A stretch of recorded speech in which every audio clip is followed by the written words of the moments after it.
उपराज्यपाल मनोज सिन्हा के सलाहकार फारूक खान ने श्रीनगर में एक प्रेस कॉन्फ्रेंस को संबोधित किया, जिसमें उन्होंने बर्फबारी के दौरान लोगों को बिजली पानी जैसी बुनियादी सुविधाएं मुहैया करवाने संबंधी प्रशासन द्वारा किए गए कामों के बारे में अवगत करवाया और कहा कि इस बार लोगों को पहले की तुलना में कोई परेशानी नहीं हुई है।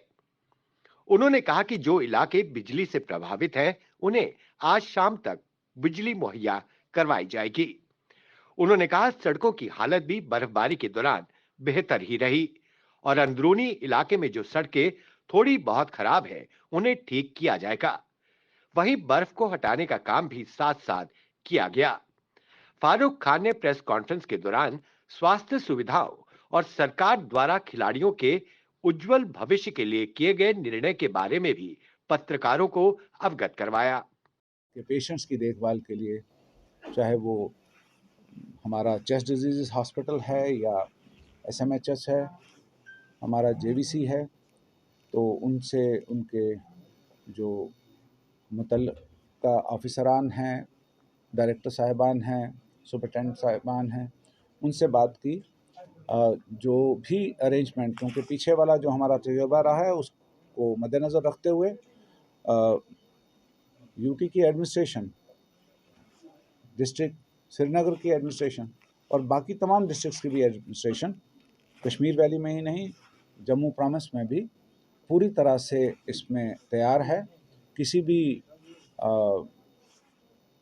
सिचुएशन को फेस करने के लिए। अस्पतालों में सफिशेंट बेड्स मुहैया हैं, सफिशेंट मकदार में ऑक्सीजन प्लांट्स लगे हुए हैं और वो किसी भी किस्म की सिचुएशन को टैकल करने के लिए काफ़ी हैं।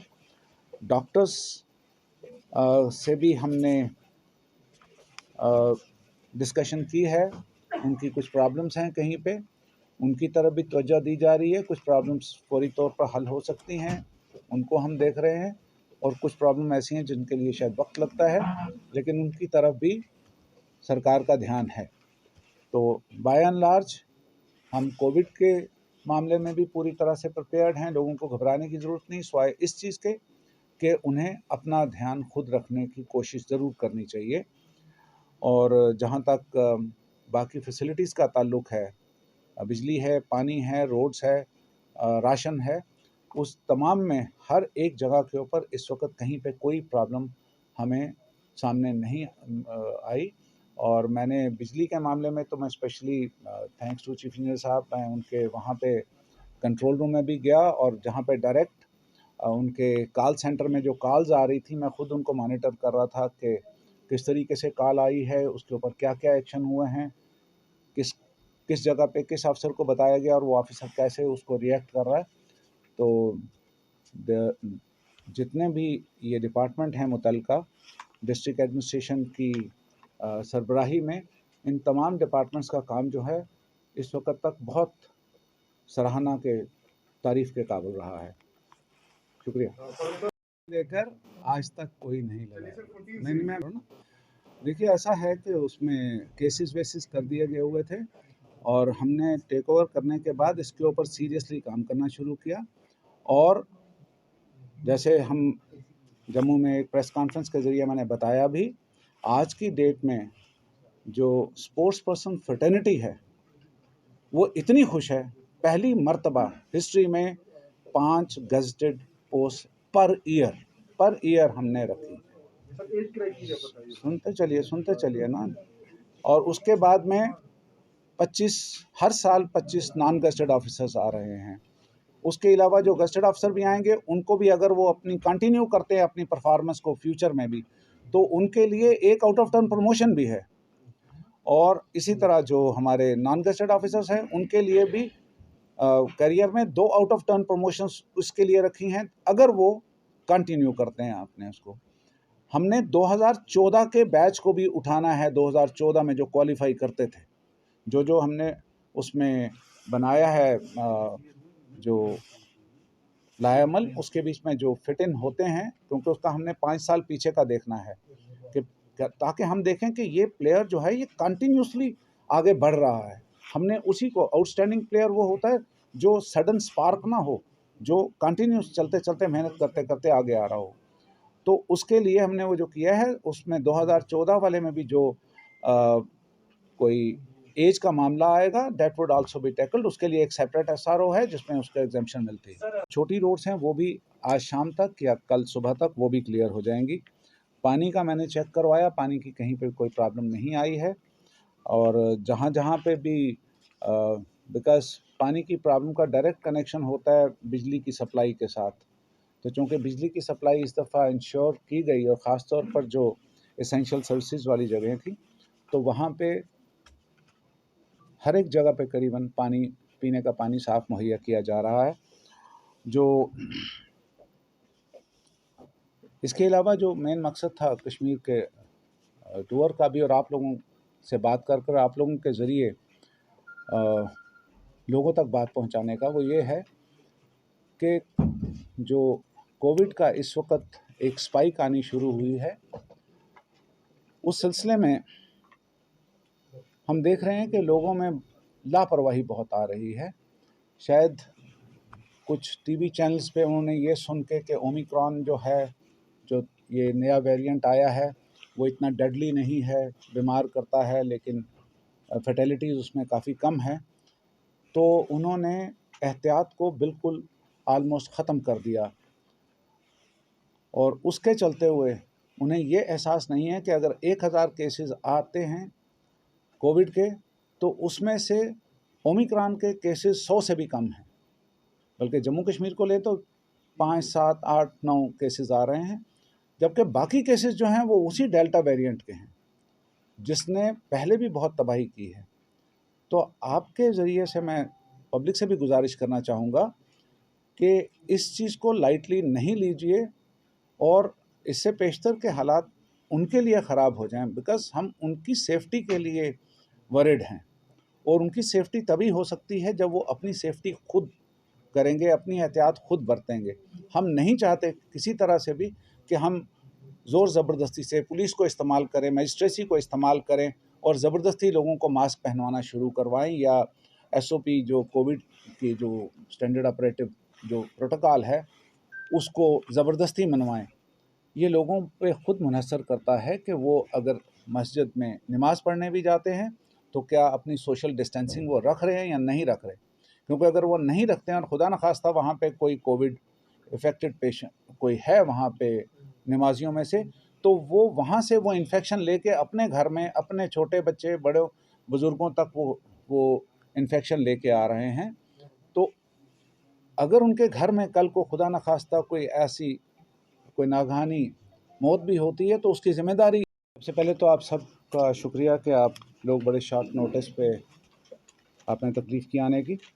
बेसिक पर्पस था कि हम आपके ज़रिए पब्लिक को बताना चाहेंगे कि पिछले दिनों से ये जो बर्फ़बारी वगैरह हुई थी, पिछले सालों के मुकाबले में उस पिछले एक्सपीरियंस को देखकर लोगों में भी शायद ये था शक व शुबात के शायद इस दफ़ा बिजली की हालत ख़राब होगी, पानी नहीं मिलेगा, रोड्स नहीं चल पाएंगी। तो मुझे बताते हुए ये खुशी हो रही है कि हम आइडियल तो नहीं पहुंचा पाए, लेकिन जो हमारी कोशिशें थीं और जो हमने ड्यूरिंग समर जो हमने सारी प्रिपरेशंस की, और सारे जितने कंसर्न डिपार्टमेंट्स से जो क्रिटिकल डिपार्टमेंट्स हैं हमारे पब्लिक सर्विसेज को लेकर, एसेंशियल सर्विसेज को लेकर, उनके साथ जितना भी हमने होमवर्क किया था उसने अच्छा फ्रूट दिया।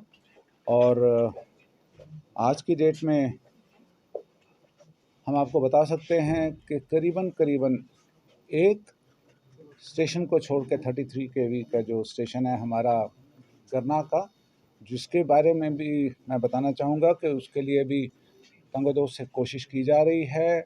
इस वक्त भी लोग काम पे लगे हुए हैं, 4-4 फीट बर्फ़ में वो काम कर रहे हैं, और मुझे यकीन दिलाया गया है कि या तो आज शाम को नहीं तो कल दोपहर तक वहाँ की भी बिजली रिस्टोर हो जाएगी। मैं कॉन्स्टेंटली करना के लोगों के साथ, जो वहाँ के लोकल्स हैं उनके साथ कांटेक्ट में हूँ। जहाँ तक रेस्ट ऑफ द वैली का ताल्लुक़ है, हमारे जो 33 केवीए थी वो बिल्कुल करीबन फॉल्ट फ्री रही।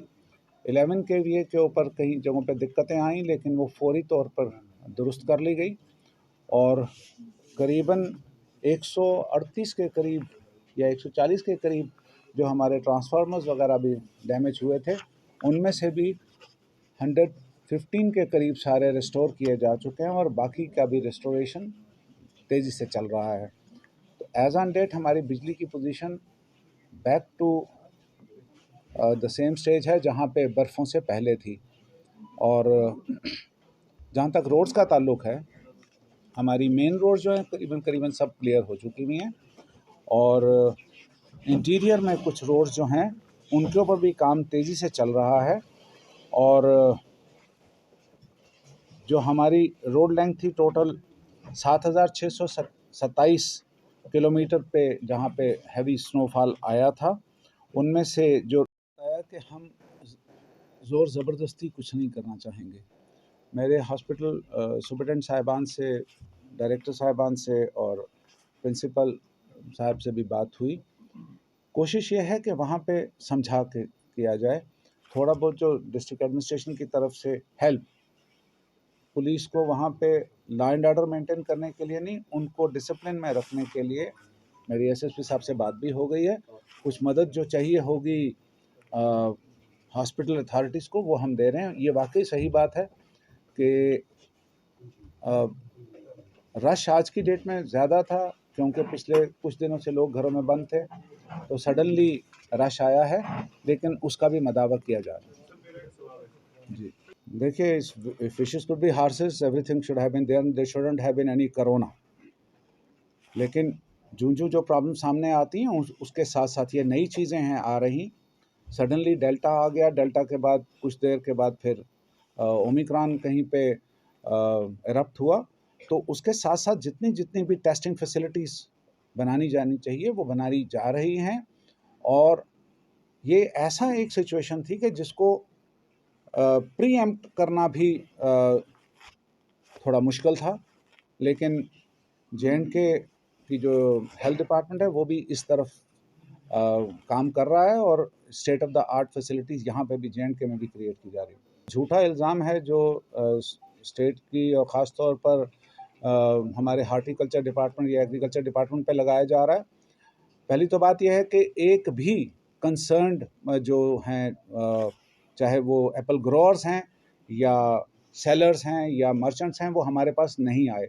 ये अखबार में एक खबर आई थी कि एक अखबार में खबर छपी कि जी ईरानियन एप्पल आ गया, और जिस दिन ये खबर छपी है उसी दिन हमने उसका नोटिस लेकर फ़ौरन उसके ऊपर पूछताछ स्टार्ट करवा दी है कि अगर है ऐसा तो कहाँ से आ रहा है, कैसे आ रहा है और क्या चेकिंग के बगैर आ रहा है। तो ये बात आपका कहना मैं मानने के लिए बिल्कुल तैयार नहीं हूँ कि एडमिनिस्ट्रेशन, आपका कहने का मतलब है कि क्या वो स्मगल करवा रहे हैं। हम कश्मीर के एप्पल को वर्ल्ड मार्केट्स में इस वक्त भिजवा रहे हैं। हम इस वक्त आज भी दुबई में, कतर में चल रहा है हमारा, तो हम यहाँ वहाँ से लेकर यहाँ पर आएंगे। Bureau report, JLK media, Jammu. For more updates, do subscribe our YouTube channel and don't forget to hit the bell notification icon. And if you are watching this video on Facebook, do follow our Facebook page.